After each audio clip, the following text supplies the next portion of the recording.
Well,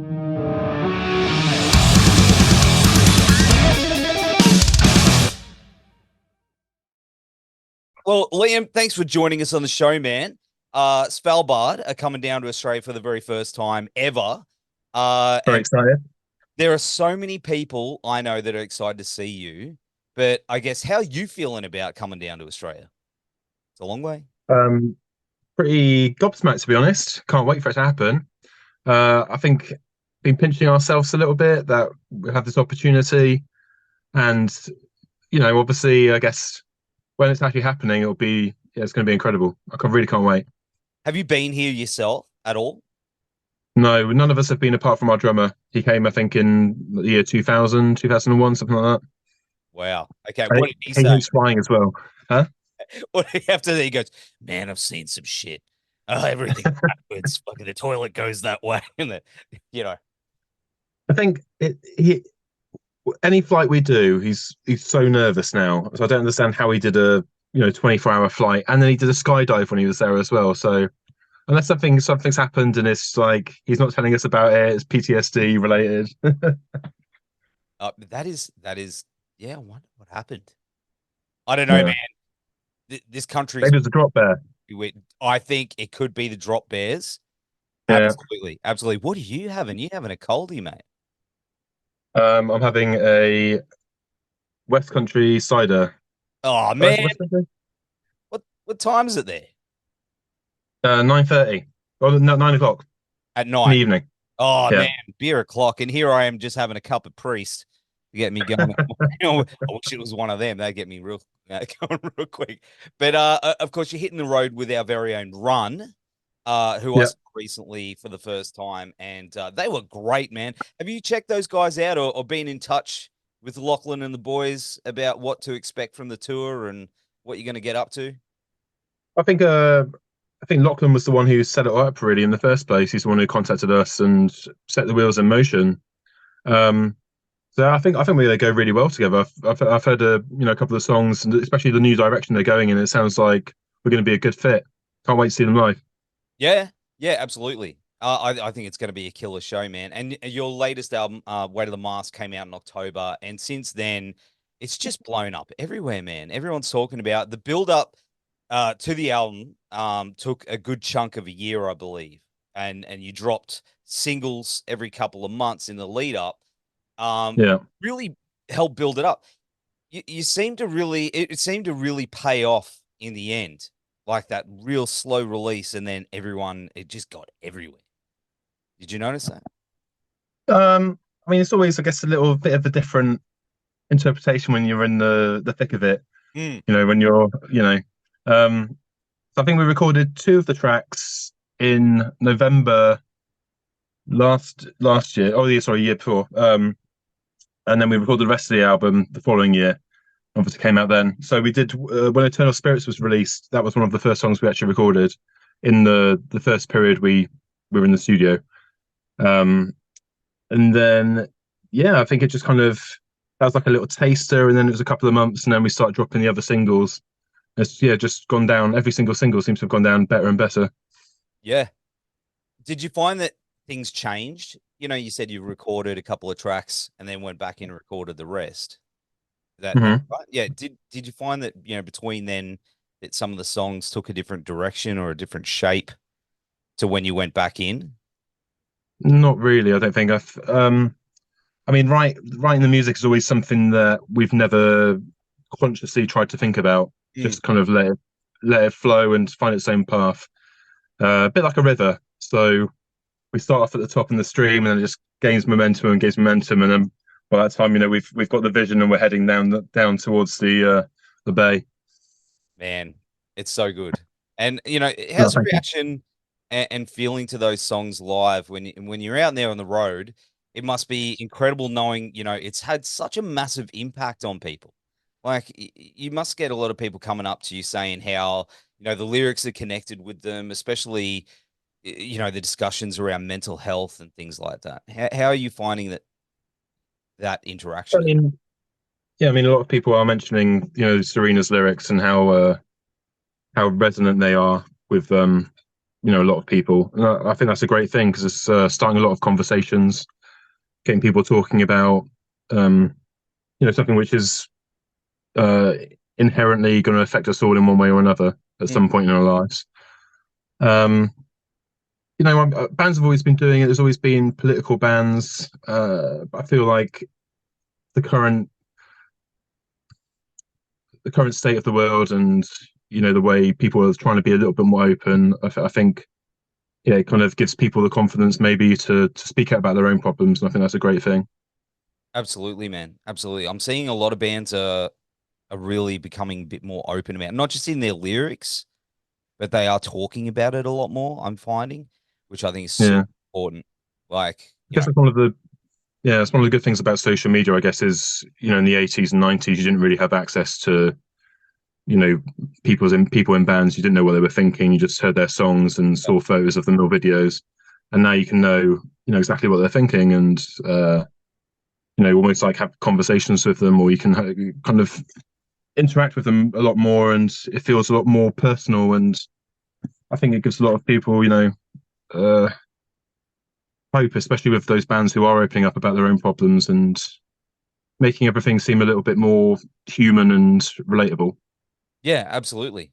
Absolutely. And I mean, this band has just taken off to a point where it's you're going places that you've never been, like here, and Yeah, you're playing incredible shows all around the world, but you've worked hard for a really, really long time to get to this point.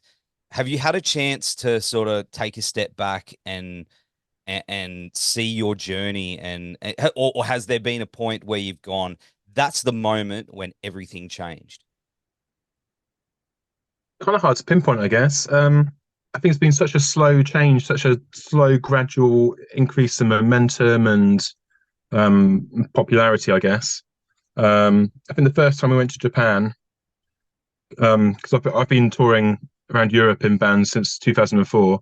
Yeah. So like to go to Japan was like the first time it was like, I sat on the plane and I was like, wow, this is actually happening. This is incredible. So, so then next time we're going to Japan and then Australia. So in my sleep deprived, half awake, jet lag state, I'm probably going to be like, whoa, what the fuck? This is amazing.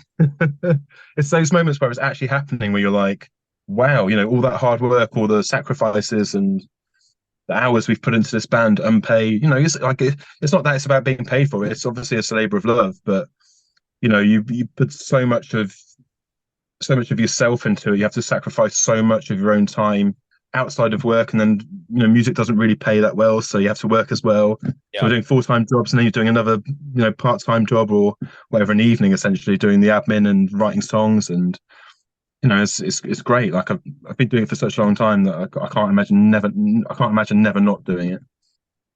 Do you find now that when you sort of stop, you don't know what to do with yourself? I'm going through that at the moment. Like my band's, I'm starting to get really busy with my own music as well as Yeah, this and the family and the job. So it's like when I stop, I go, I don't know. I feel like I'm meant to be doing something. You know what I mean? Like there's no stopping. Do you find that now that it's a constant grind now? You got to keep it rolling. yeah. I think it's a combination of that, and I think the older you get, the less time you feel like you have anyway.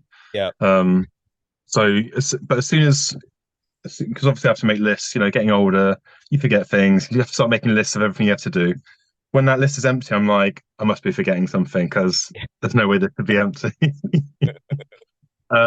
But yeah, I mean, obviously it's good to have downtime. Of course it is, but I think I feel a bit strange when that's happening. I feel like I need to be doing something all the time. But I can Yeah. just grab a guitar and play. That's still relaxing. So That's good. Because that's great. I yeah, mean, do you still work on the side? Have you still got to balance that yeah, out? we all work. I'm a postie. Serena works in the video games industry. Yep. Um, Mark works for a wind farm company, and Matt works in for like a sound company doing computer things I don't understand. The science things. But Yeah, I mean, you know, it's not science. It's just it's like recording tools. My version of Logic is using an old 4-track recorder and sticking a tape in there. So Yeah, uh, I'm a bit of a dinosaur. me too, actually. Hey, I got as far as this, get this going today. But I mean, Oh it's, yeah, people think, I guess there's this misconception is that once you're signed to a label, or you got an album on a major label, that you're flying around in private jets like Taylor Swift, and it's not like that. Bands have to work, you know, 3 times as yeah, harder to make it all go. That's why you got to buy those merch, people. You got to buy the merch. exactly. Buy Yeah, the merch, early ticket sales, buy the yes. album in the first week. All that stuff helps. Yeah, I mean, if we want to be flying around in private jets, we've definitely chosen the wrong genre of music to be in. So That's it. People go, "Oh man, you must be." It's like, nah, nah, I'm still grinding, mate. Still rolling with it. But hey, man, but exciting for the year ahead for you is you heading out with Enslaved next yeah, month. it's next week. Next week. Oh shit, that came up quick. Hey, dude, Oh yeah, it's next month. Really soon, isn't it? Like 2 days. tomorrow. Oh, it's leap year. Leap year tomorrow. Then it's March. Oh, hang on. Yeah, because I'm a future traveler.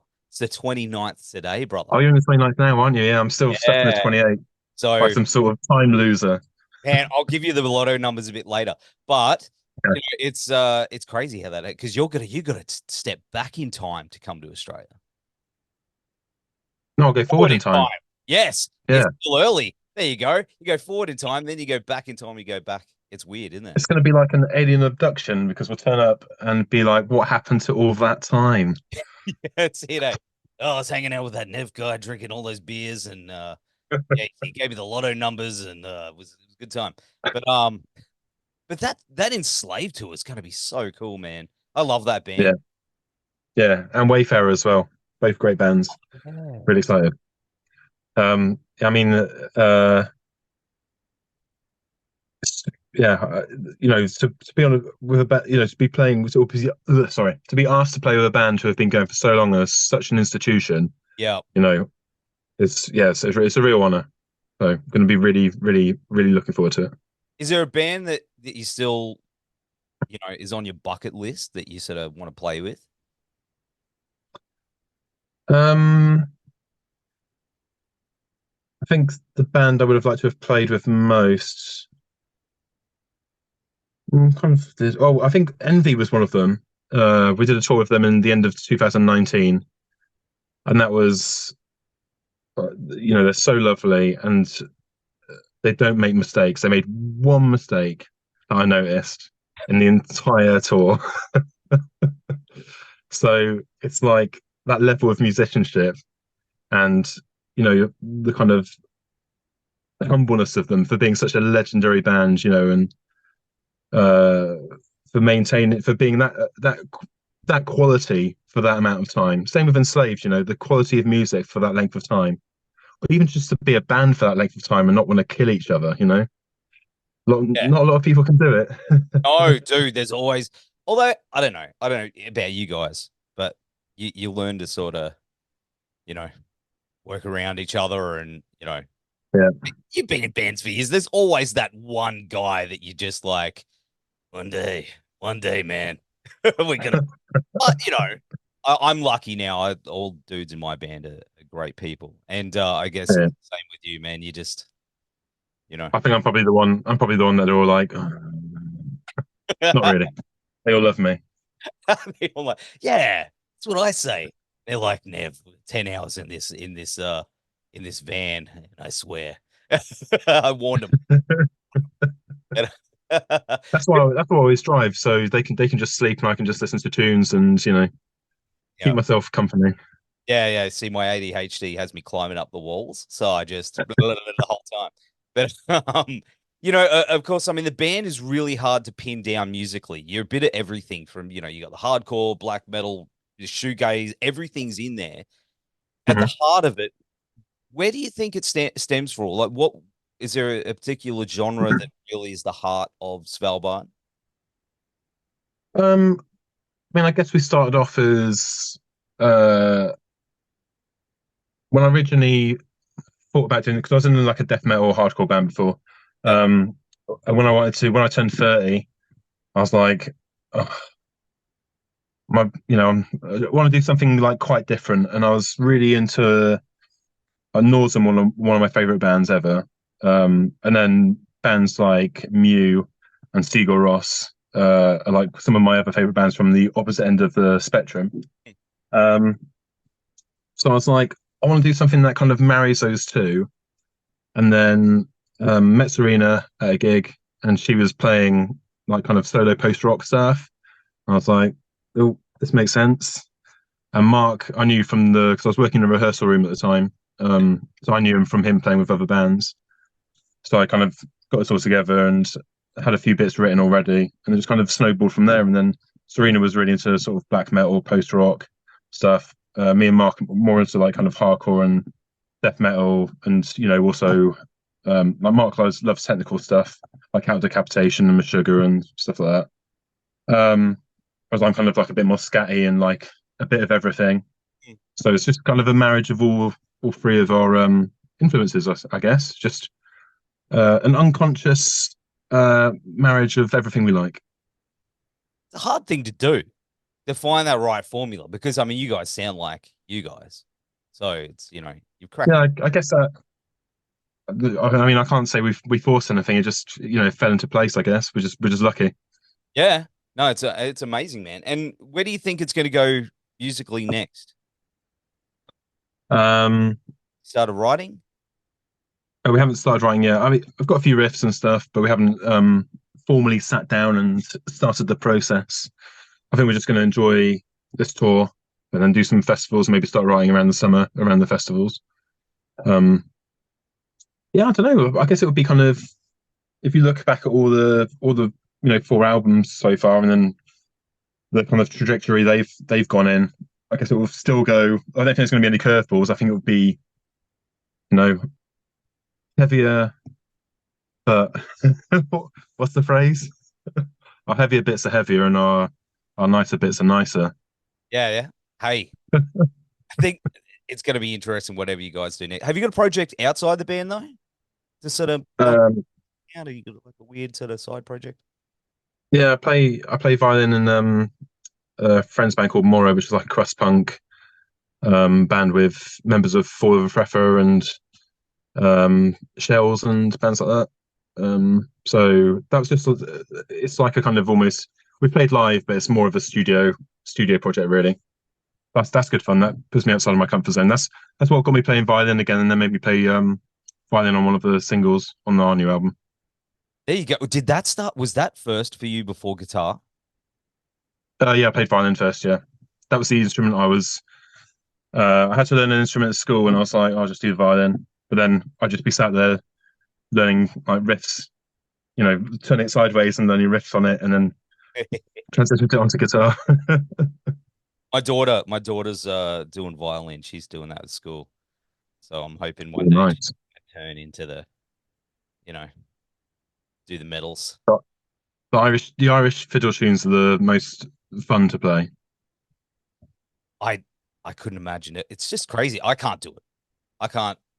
I get on it and it's like, and she's like, no, stop it. So, but I respect anyone that can do it. That's for sure. But hey man, it looks like you got a really big year ahead. Is there anything else that we should keep an eye out for after this Australian tour? What else you got coming up? We will have some festivals in the summer, and then we have a long European tour at the tail end of next year, which hasn't been announced yet. And then hopefully a year after that, we'll come back again. Oh man, I hope. you're gonna love it, dude. You're gonna go. This place is so backwards and fucking weird, and everything can kill you. But hey, I'm having a good time. So Cheers to that. how we do it? Yeah. Oh man, I'd swap you in a heartbeat, but my boss would get angry because I'd be all like, "Rrr." Anyway. But mate, it's been awesome hanging out with you. We're gonna have all the links down here and on the website, brother. We got it happening. We made it work. And I can't believe it. Technology nearly beat us, but we persevered. yeah, Skynet isn't going to get us yet. yeah, fuck you, robots. But but hey, man, have a good day, and I'll see you very. Have a good night. I'll see you very soon. Yeah, pleasure to meet you. Thank you so much.